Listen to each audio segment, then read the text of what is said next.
The year is 1593. We are not on a windswept battlefield, nor the deck of a pirate ship.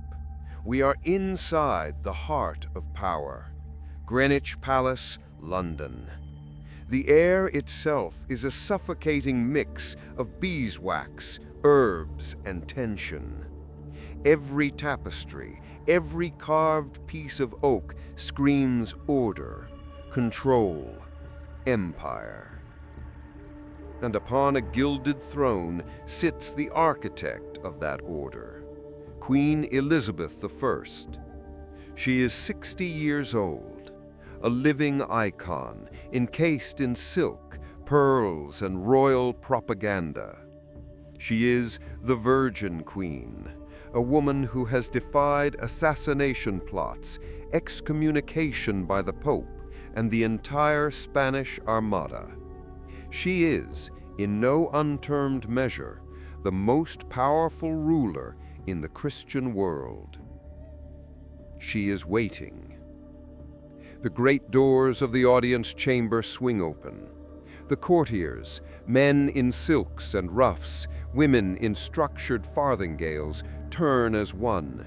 They expect an ambassador, perhaps, a prince from a German state, a defeated lord.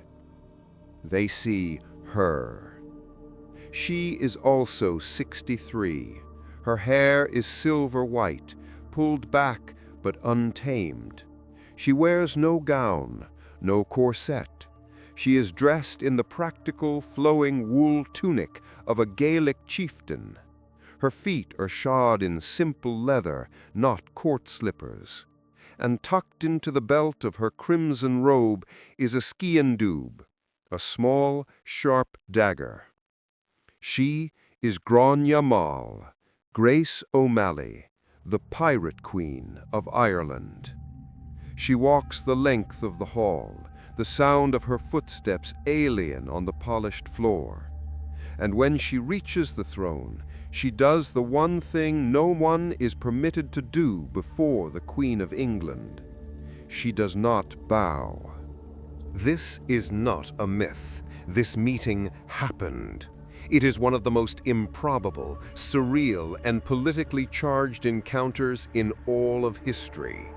It is the story of two worlds colliding, embodied by two women who had survived, ruled, and dominated in realms designed entirely by men.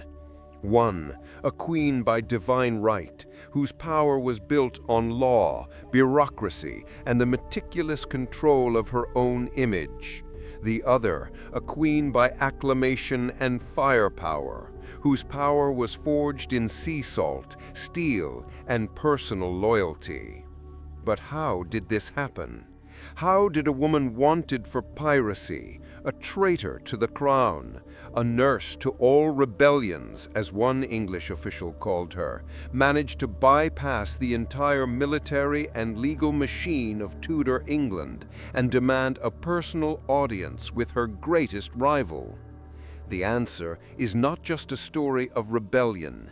It's a story of psychological warfare. It's a story of desperation, of genius, and of a brilliant, impossible gambit.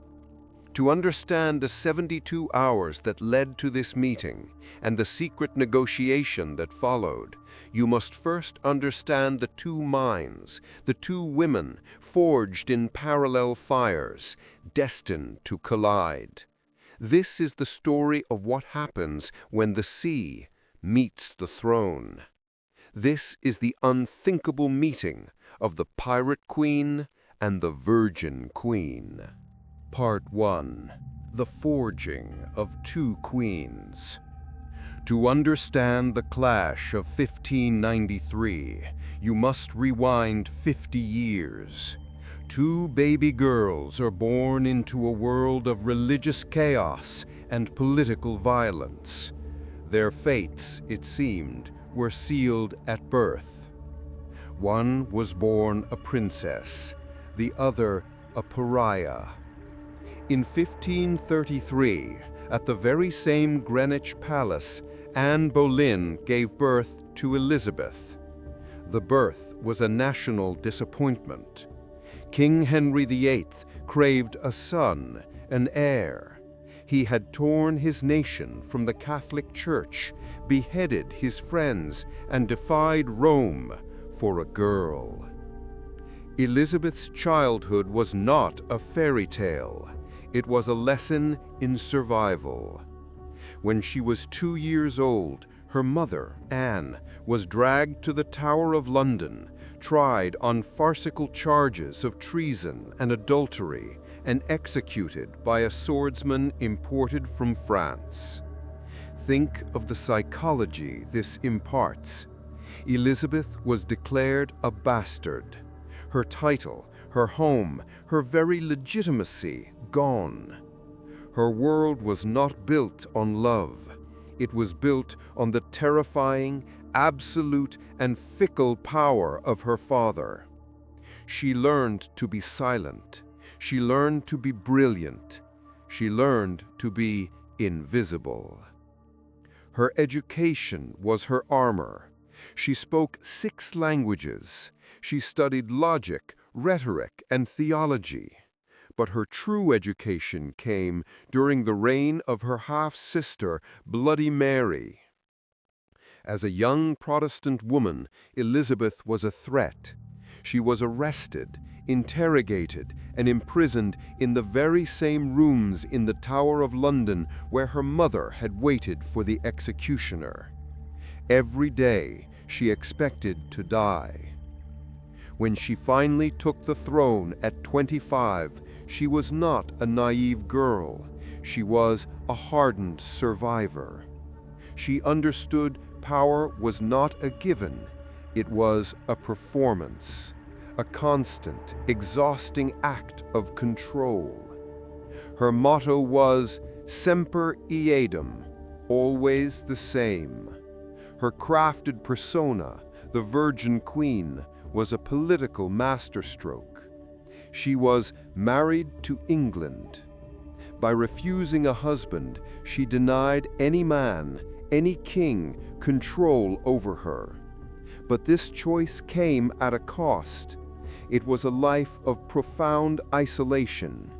Her power was absolute, but it was built on a foundation of deep personal trauma, a mortal fear of chaos, and an obsession with order.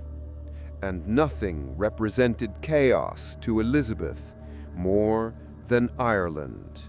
While Elizabeth was learning to survive in a palace, Grain Mall, or Grace O'Malley, was learning to rule on a ship.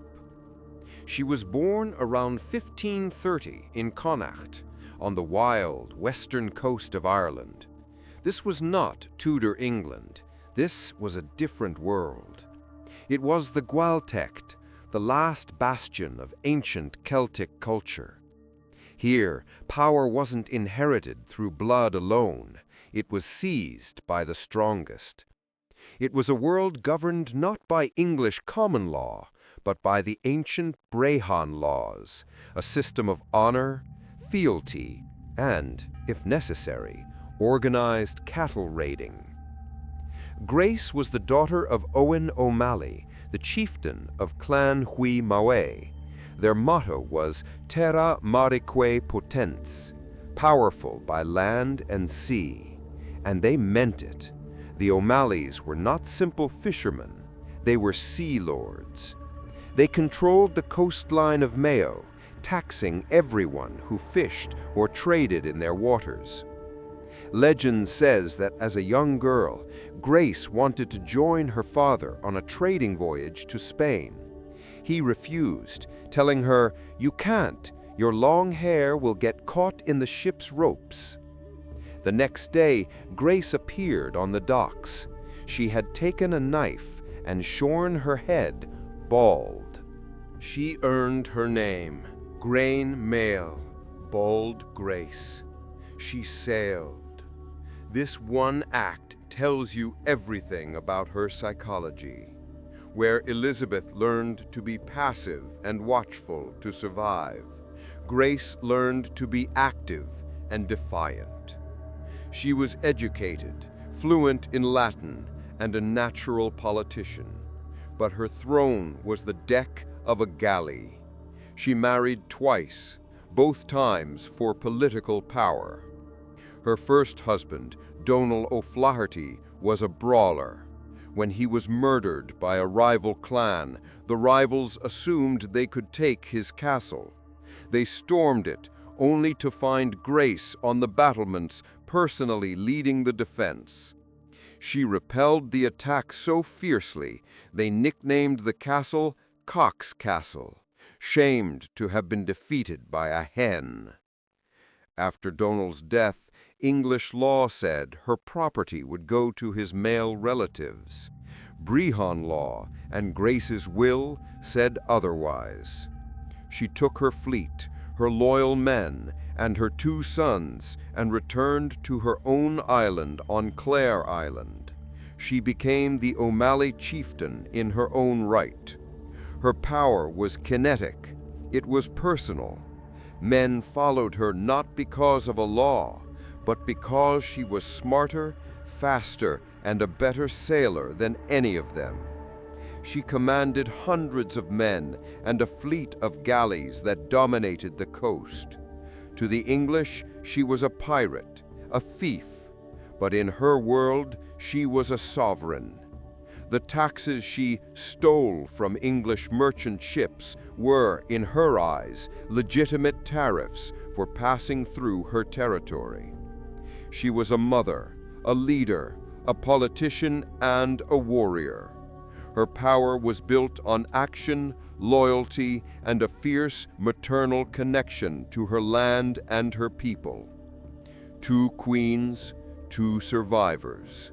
Elizabeth, the head of a state, obsessed with control. Grace, the head of a clan, obsessed with freedom. For decades they ruled their parallel worlds. But the expansion of Elizabeth's empire was an unstoppable force, and Grace O'Malley's coastline was tragically in its path. Their 2 worlds were about to collide, and the man who lit the fuse was one of the most ruthless men in Elizabeth's service. Part 2. The Collision Course. The 1580s. England is on a knife's edge. The war with Spain is imminent, and Queen Elizabeth is gripped by a strategic nightmare, Ireland. To her, the island was a back door for her enemies, a Catholic nation that could and would welcome Spanish troops to launch an invasion of England. Her policy in Ireland was not one of diplomacy, it was one of conquest. Total, brutal, and systematic. It was called the Tudor Conquest of Ireland. English planters were sent to seize Irish lands. Irish culture, the language, the dress, the Brehon laws was to be extinguished. And to enforce this new order in the wild west of Connacht, Elizabeth appointed a new governor in 1584. His name was Sir Richard Bingham. Bingham was not a diplomat. He was a puritanical, cold-blooded soldier. He had fought in the Netherlands and at sea, and he viewed the Gaelic Irish with utter contempt. He saw them not as people, but as savages, obstacles to civility and the will of his queen. And in his new territory, one name kept coming up, a symbol of the old defiant Gaelic order, Grace O'Malley. Bingham's mission was simple: break the power of the clans. Grace's power was built on her fleet, so Bingham targeted her fleet. He couldn't outsail her, so he used the law. He declared her entire operation piracy. He declared her collection of taxes to be extortion. He sent ships to blockade her base at Rockfleet Castle, seizing her galleys, strangling her income. But Grace was, above all, a politician. she saw the changing tide. She sailed to Dublin and made a formal submission to the English Crown's representative, Sir John Perrott. It was a classic Gaelic maneuver: pledge loyalty to a distant king to get a local tyrant off your back. For a time, it worked. Perrott, who hated Bingham, saw the value in an ally like Grace. He granted her a pardon. But then, Perrott was recalled to London, and Richard Bingham was left unchecked. This is where the political becomes deeply, tragically personal. Bingham was enraged. He saw Grace's pardon as a personal insult. He was determined to destroy her. If he couldn't get her, he would get her children. In 1586, Bingham's forces ambushed a party led by Grace's eldest son, Owen O'Flaherty. Owen, described as a gentle, educated man, was captured. Bingham's men tied him to a tree, tortured him, and executed him. The message was clear. This was not war. This was extermination. Grace was devastated, but her grief was forged into rage. She took her remaining ships and launched an all-out war of revenge against Bingham's outposts. She was now officially a traitor. Bingham responded with overwhelming force. He sent an army to besiege her at her home, Rockfleet Castle. Grace, now in her late 50s, led the defense herself, but she was trapped. Her lands were confiscated. Her vast herds of cattle, the currency of Gaelic Ireland, were stolen. She was ruined. But this was not the breaking point. The final psychological blow came in 1593.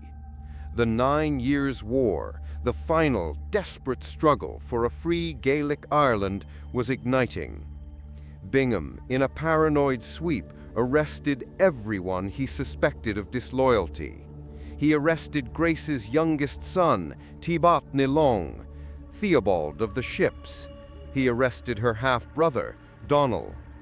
Thibaut was thrown into a dungeon in Athlone.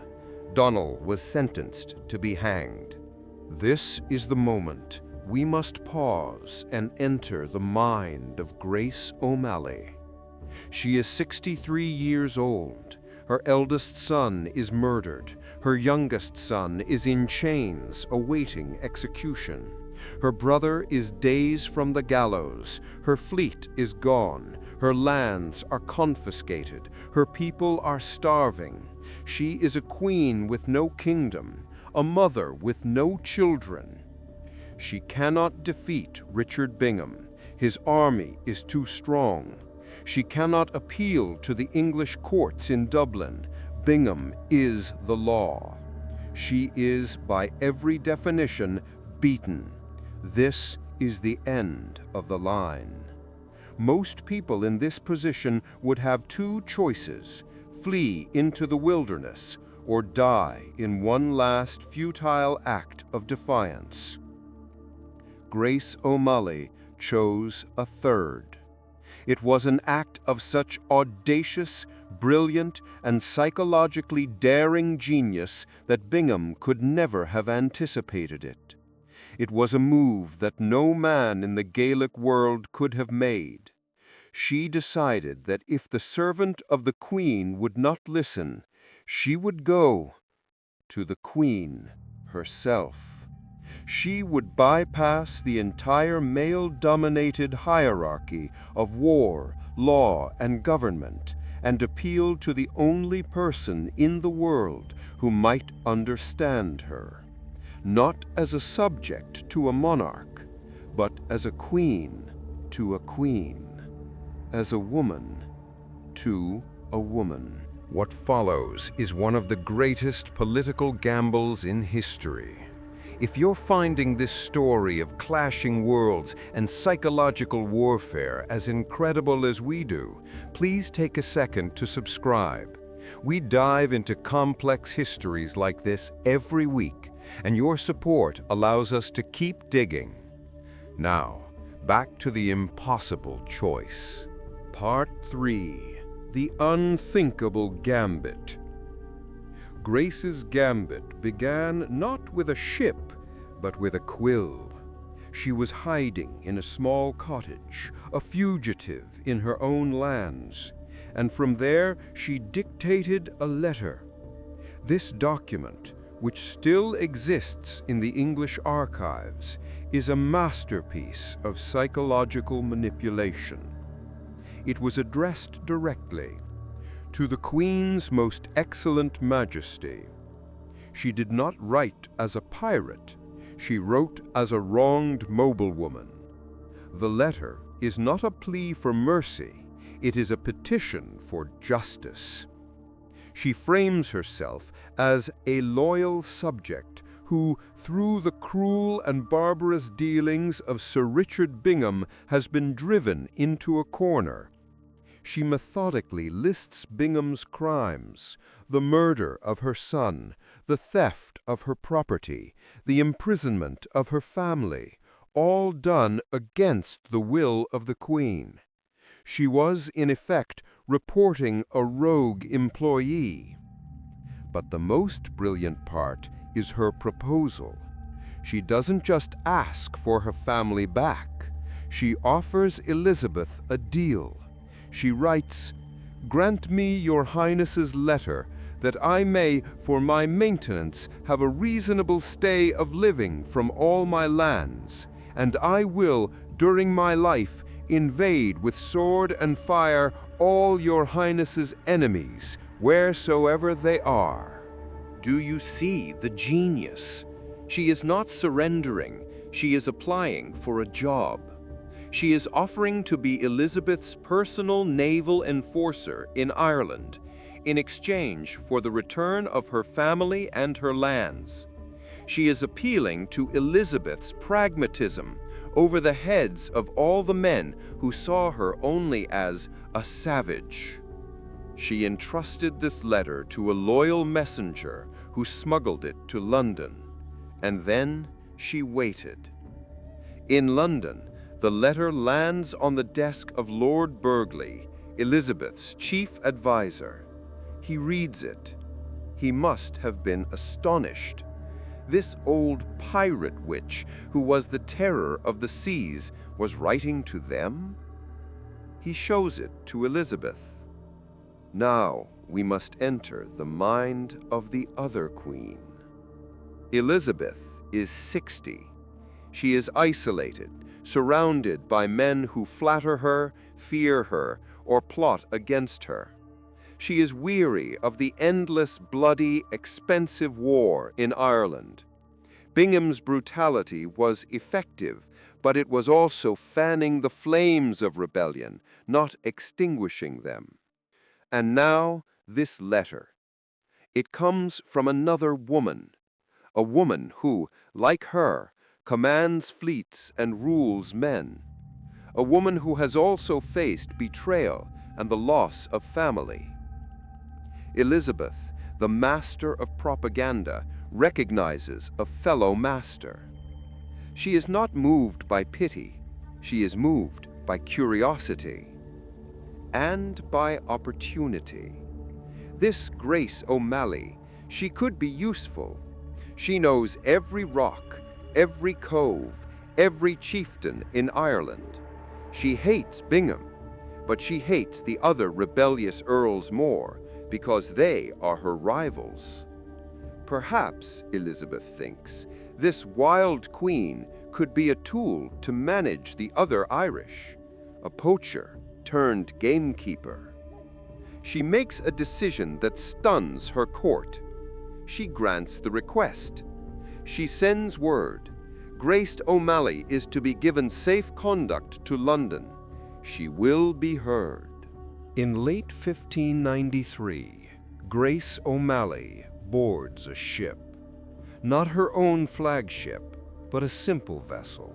She sails out of Clew Bay, past the English blockade, who now have orders not to touch her, and heads for England. This journey is perhaps her most dangerous. She is sailing into the lion's den. She has no army, no fleet. She has only her wits, her reputation, and one small dagger. She arrives in London. The culture shock is profound. This is the largest city in Europe, a sprawling, crowded, wealthy metropolis. The English court at Greenwich, with its rigid etiquette, its whispered plots, its obsessive focus on fashion and favor, must have seemed like a madhouse to her. And she, to them, was a creature from a fantasy. The courtiers stared. This was Granny O'Mine, the hag of Connacht from their horror stories. She was old. She was dressed in savage clothes. She was real. She was brought to the audience chamber, and here history pauses. The sources are fragmented, built from diplomatic letters and family legends passed down for centuries, but the core of the event is undisputed. The doors open. She walks in. The pirate queen faces the virgin queen. The courtiers, steeped in protocol, are horrified when Grace does not bow. To them, it's an insult. But Grace's psychology is Gaelic. In her world, you do not bow to someone you are meeting as an equal. To bow would be to admit she was a subject asking for a pardon. She was here as a petitioner demanding justice. It was a calculated, incredibly risky display of status. Elizabeth, sitting on her throne, is the only one in the room who understands. She is not offended. She is fascinated. For 35 years, she has been surrounded by fawning, bowing, terrified men. Here is a woman who fears nothing, not even her. Elizabeth speaks. The court is silent. But Grace does not understand English well, and Elizabeth does not speak Irish. So, in the opulent heart of the English court, the two most powerful women of their age begin their negotiation in Latin, the universal language of law, church, and diplomacy. The legends of this meeting are electric. At one point, Grace allegedly sneezes. A courtier hands her a fine, embroidered silk handkerchief. Grace blows her nose loudly, uses it, and then throws the handkerchief into a nearby fireplace. The court gasps in horror. This is an unfathomable insult. Elizabeth's guards tense. Grace, confused, asks what she has done wrong. It is explained that the handkerchief was a gift. Grace is genuinely baffled. She explains that in her culture, a used piece of linen is considered soiled and is immediately destroyed. A small moment, but it is the entire conflict in miniature. A clash of worlds. One culture of disposable, symbolic wealth, the other of practical, immediate reality. Elizabeth reportedly laughs. She waves off her guards. She is not dealing with a subject. She is dealing with an alien, a true sovereign from another world. And now, the real talk begins. We do not have a transcript, but we know the outcome, and the outcome tells us everything. Grace does not beg. She accuses. She lays out her case against Bingham. She explains that he is the cause of the rebellion, not the cure. He has murdered her son. He has stolen her lands. He has imprisoned her family without trial. And she repeats her offer. Release my family. Restore my lands. remove Bingham, and in return I will use my ships, my men, my knowledge, and I will fight for you." We are now inside the Queen's calculus. Elizabeth's mind is a fortress. She is weighing the board. On one side, Bingham, her loyal, ruthless, effective soldier. To side with this pirate would be to undermine her own governor. It would be a sign of weakness. On the other, this old, silver-haired woman, this pirate who commands the sea, this mother desperate to save her sons. And here the psychological parallel becomes key. Elizabeth, the Virgin Queen, had no children. Her heirs were her nation, her government. Grace's power was the opposite. It was maternal. She was fighting for her blood, her sons, her legacy. But perhaps Elizabeth, whose own mother was taken from her, who was imprisoned by her own sister, sees a flicker of something she recognizes. Not weakness, but strength. The same ruthless, pragmatic will to survive that has defined her own life. She sees that Grace is not a rebel for the sake of it. She is a leader, protecting her own. And Elizabeth, the ultimate pragmatist, respects that. More importantly, she sees a tool. The 9 Years' War is coming. The Spanish are a constant threat. Bingham is a blunt instrument. Grace is a scalpel. Why not use her? Why not unleash this nurse of rebellions against the other rebels? It is a brilliant, cold, and calculated political move. It is also, in its own strange way, an act of respect, an act of recognition, queen to queen. Elizabeth makes her decision. She agrees to everything. Part 4. The Queen's Calculus. The shock in the room must have been absolute. The Queen had just sided with a pirate against her own governor. But Elizabeth's word was law, and her actions following the meeting were swift and decisive. On the 24th of August, 1593, Queen Elizabeth I issued a formal directive to the very man who had tried to destroy Grace, Sir Richard Bingham. The directive ordered him to immediately release Tibbot Nilong O'Flaherty and Donal O'Malley from prison. But she didn't stop there. She followed up with a detailed 18-point questionnaire, a legal document known as the Articles of Interrogatory. This document was Grace's victory, memorialized in English law. It wasn't a pardon, it was an inquest. It demanded Bingham answer under oath for every accusation Grace had made. Why did you seize her lands? By what authority did you imprison her sons? Account for the cattle and ships you have taken. It was a royal slap in the face. Elizabeth was putting her own governor on trial based on the word of a Gaelic chieftain. And then came the masterstroke. Elizabeth issued a second command.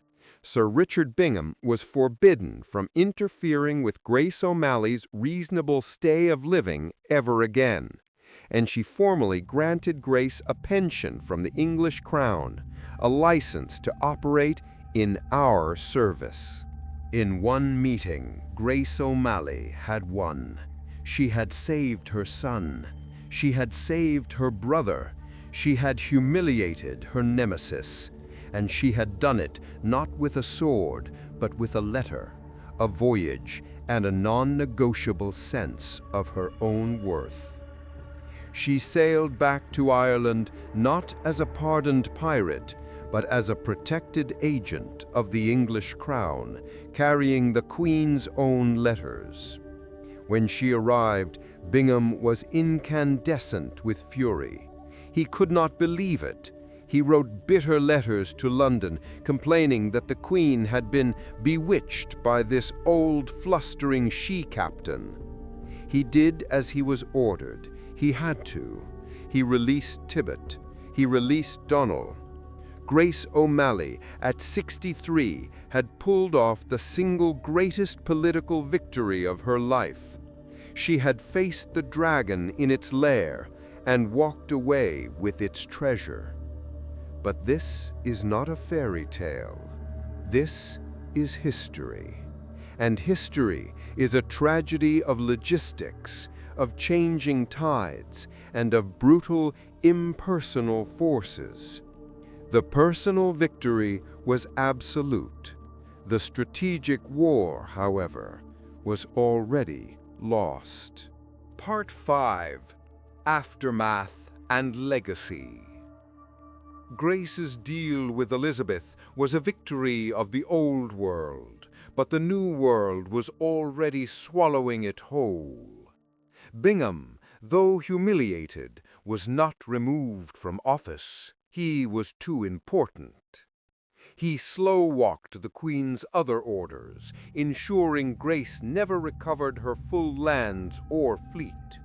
And just a few years later, the 9 Years' War exploded across all of Ireland. This was the final cataclysmic showdown between the old Gaelic earls and the Tudor state. The world of clans that Grace had navigated, the Brehon laws she had lived by, the very system that made a pirate queen possible, was being extinguished. Elizabeth, forced into a total war, could no longer afford the nuanced, personal alliance she had forged with Grace. It was all-out conquest. Grace, for her part, seems to have honored her deal.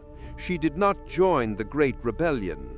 She stayed, protecting her own lands, a strange, isolated figure, allied to the crown but still Gaelic to the core. Her son, Tibbet, the boy she had rescued from the dungeon, was raised in this new world. He became Sir Theobald Burke, the first Viscount Mayo, an Irish noble, yes, but one who held his title from the English king. The transition was complete. The assimilation was successful. Grace O'Malley died in 1603 at Rockfleet Castle. In a strange, final parallel, Queen Elizabeth I, her great rival, her distant partner, died in the very same year. Two lives lived in parallel, ending in unison. This story is filled with complex choices. Who do you think truly won this encounter?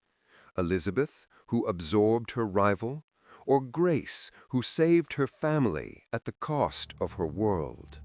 Let us know your thoughts in the comments below. So what is the legacy of this impossible meeting?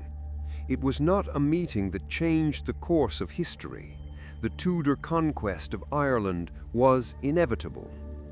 But it is a story that reveals the truth of history. That history is not just made by vast, impersonal forces. It is made by people, by their choices, their traumas, their personalities. This meeting happened because of the specific psychology of the two women involved.